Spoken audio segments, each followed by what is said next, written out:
All right, a couple of Greyhounds having a conversation here. My name is Greg Rakestraw, class of 1998, joined by Paul Corsaro. He has multiple degrees, by the way, but the one from the University of Indianapolis from 2012. The reason we are having this conversation is not only does the season continue for the UIndy men's basketball team, but it continues at Nickerson Hall. Well, for the first time since neither one of us had a degree at the University of Indianapolis, and that would be 1997. First of all, my friend, congratulations on a wonderful year.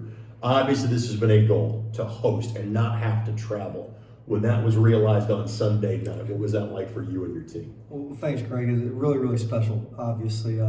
We like to, you always want to do things for the first time or make history or do things that haven't been done in a long time. And for us to be playing in the regional in Nickerson Hall to host something that hasn't happened since, like you said, 1997. Our student athletes weren't even born at that time. So it's really, really neat, really special. We've had a lot of firsts this year.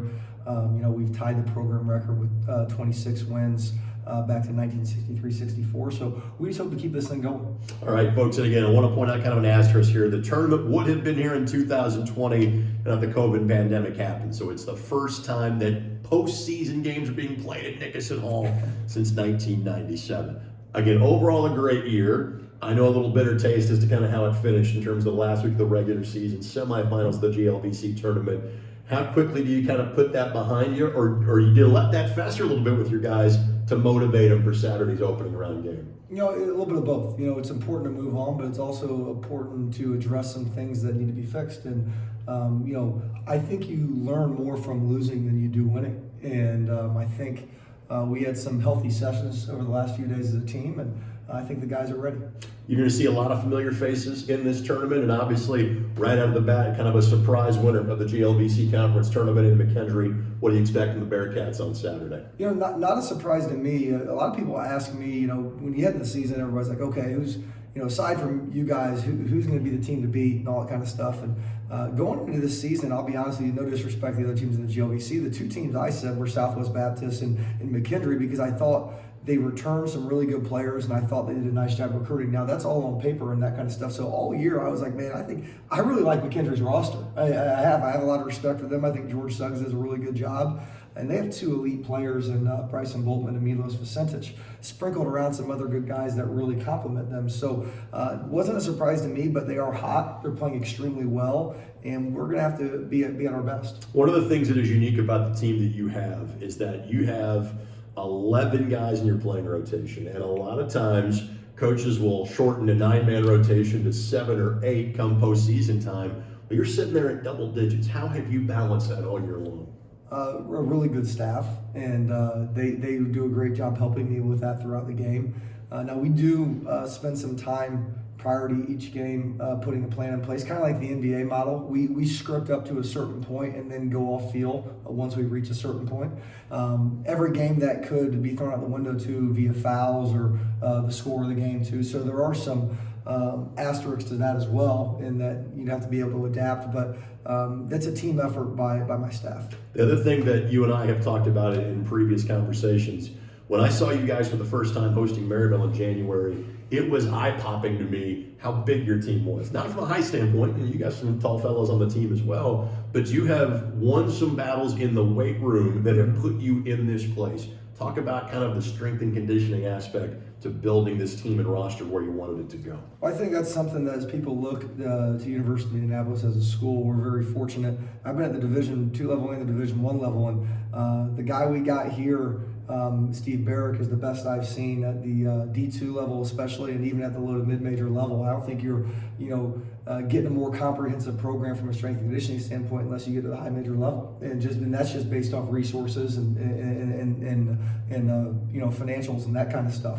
But he's really done a great job with our team. He's as much of a coach and a part of our staff as any of us basketball coaches. He's very involved. Our guys love him, and he's got them put together nicely. All right, so we talk about an 11-man rotation, and it's hard to single out one individual guy, but since the league did it, I'll do it as well. Tell us about the career that Kendrick has had for you, Kendrick Chua, here for the University of Indianapolis. Incredible career, and it's not done. We still got another year left, which is awesome. But when I got the job, he was the guy that decided to stay. He spent his true freshman season with Stan Gerard, and I had a good freshman year. It was solid, nothing to write home about, but it was good. And I get here and watch film, like, man, he's gonna be a real nice player. Then I get to the first day with him, I'm like, man, this kid, and look at him, he's built like a Greek god, and he's got all the athleticism in the world, and got a great smile and a good personality, and he's just a guy who's worked, and he's really developed the mental aspect of his game as years have gone on, and he's always been talented, more talented than just about anybody he's going against. Now he's playing smarter than everybody too. And the also cool thing about Kendrick is last year, he didn't make an honor team at all. He wasn't second team, he wasn't first team. And you know what, I'll be honest with you, I felt like he got robbed. I think he should have at least been on the second team, but he came in, he's like, what do I got to do? And I said, I think you need to get better at this, And one of them was free throws, and he went from 49% to 70%, really worked on his foul shooting this year. And then getting more crafty with his moves, not always trying to win with brute force and go through people, but for the Purdue fans out there, Travion Williams, fake one way and do a baby hook another way, and work on the craftsmanship of his game. And he's put in the work, and to go from no honor team at all, not just to first team, but to player of the year, that's almost unheard of. So credit to his hard work. Obviously, with the winning streak you had during the course of the regular season, you start to garner more attention locally, and you start to get more alums, people that have been away from the program, for whatever reason, come watch your team.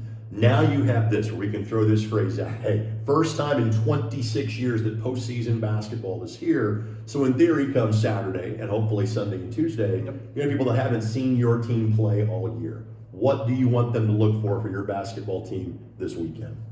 The passion they play with, how hard they play together. We're going to defend, we're going to rebound, we're going to run, and we're going to share it. And it's a true team in all aspects, the way we operate on both sides of the ball, and just a really, really aggressive, high-energy group. I want you to watch our bench, how excited our guys get for each other. They don't celebrate themselves, they celebrate the team. And I always say that if you have kids, bring them out to watch this team play, because these guys play the right way. And if you have a lot of kids, bring them too, because we could use the extra ticket revenue here at Nickerson Hall. So 4 great games on Saturday. Action starts at noon. Hounds play McKendree in the 1-8 game, 5 o'clock on Saturday. Of course, follow UIndy Athletics and UIndy Men's Basketball on social media. But to always find out more, log on to athletics.uindy.edu. And Paul, I hope to see you here on Tuesday night. Thanks.